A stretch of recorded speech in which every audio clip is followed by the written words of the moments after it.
اور تیسرا خوشحالی کا راز سننے غور سے رزق کی قدردانی ہے. رزق کی قدردانی. میرے ایک رشتے دار آئے, وہ فالودہ لے آئے, فالودہ, اور روایتی بنا ہوا, پرانا روایتی بنا ہوا اندرون شہر کا ایک فالودہ تھا, کیونکہ پرانا شہر ہے, جو میرا آبائی شہر ہے بہت پرانا, تو اندرون شہر کا ایک فالودہ تھا. میں نے فالودہ ایک پیالی بھر کے کھائی, دوسری بھی کھا لی, بڑا مزہ آیا. میں نے کہا کہ یہ پڑا رہے پھر کھاؤں گا. میں جو واپس آیا نا دوسرے دن, وہ فالودہ اس کی سوئیاں گلی میں ایک جگہ ڈھیر لگا ہوا. یہ کیا؟ پتا چلا کہ ماں تو مر گئی, اماں تو مر گئی تھی, پر اماں جو کالے بالوں والی لائی تھی نا, انہوں نے اٹھا کے گلی میں پھینکوا دیا. میں نے اپنی بھابھی سے شکوہ کیا.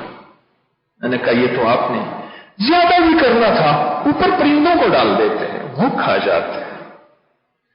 جس گھر کی گلیوں میں رزق جاتا ہے, جس گھر کی نالیوں میں رزق جاتا ہے, اور جس گھر کے اندر سے رزق ضائع ہوتا ہے, اعلان ہوتا ہے عرشوں میں, جاؤ فقر فاقہ غربت تنگ دستی تمہارے گھروں میں ہم نے ڈال دی ہے اور برکتیں ہم نے چھین لی ہیں.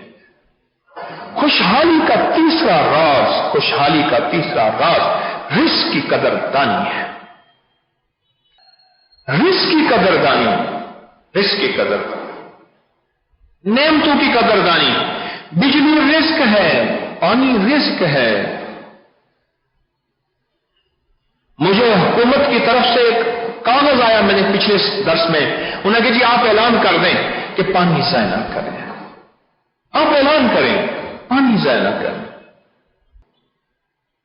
مجھے ایک صاحب یاد ہے, مجھے کہنے لگے میرے جوتے میں چوہے نے بچے دے دیے. چھوٹے چھوٹے بچے ہیں,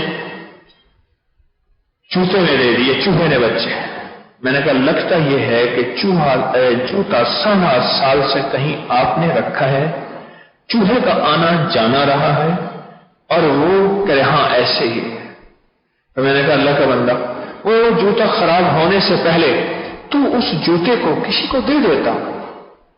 مجھے کہنے لگے جی پہنی ہوئی چیز پہ جادو ہوتا ہے, پہنی ہوئی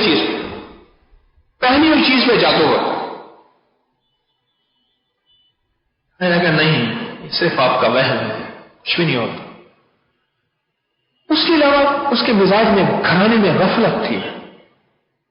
یعنی آپ یہ دیکھیں, سائیکل لیا ہے اور صرف پنکچر ہوا ہے, اسے جو پھینکا ہے دھوپ میں, پھر 1.5 سال اٹھایا ہی نہیں. روم کولر لیا ہے, یہ جو ڈیزرٹ کولر ہوتے ہیں, روم کولر لیا ہے, اس کا کوئی بٹن خراب ہوا ہے, اس کو جو پھینکا ہے خراب ہو, برباد ہو. نعمتوں کی قدردانی جن کی مزاجوں میں آئے گی, رب ان کی نسلوں میں فقر فاقہ نہیں دے گا. خوشحالیوں کے راز سدا ان کی جھولیاں بھری رہیں گی. وہ نعمت کپڑے کی ہے, وہ نعمت جوتے کی ہے, وہ نعمت بجلی کی ہے, وہ نعمت پانی کی ہے, وہ نعمت گیس کی ہے, وہ کسی چیز کی نعمت ہے.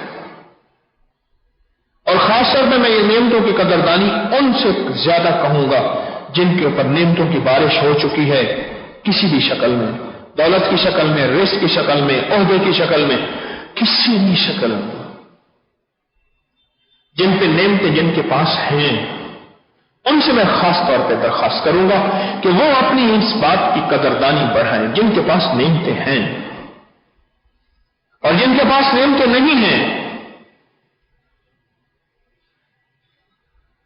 میں نے کئی سفید پوش, مفلس, غریب لوگ ایسے دیکھے ہیں, کئی جو نعمتوں کی قدردانی نہیں کر رہے ہیں, شک کر رہے ہیں. مجھے ایک صاحب نے کہا, میں نے کہا ٹھہر جا, لگتا ہے اوپر سے فیصلہ نہیں ہوا کہ اس کو خوشحالی آئے گی. کیوں؟ اگر اس نے نعمتوں کی قدردانی کر لی, اللہ اپنا وعدہ سچا کر دکھائے گا.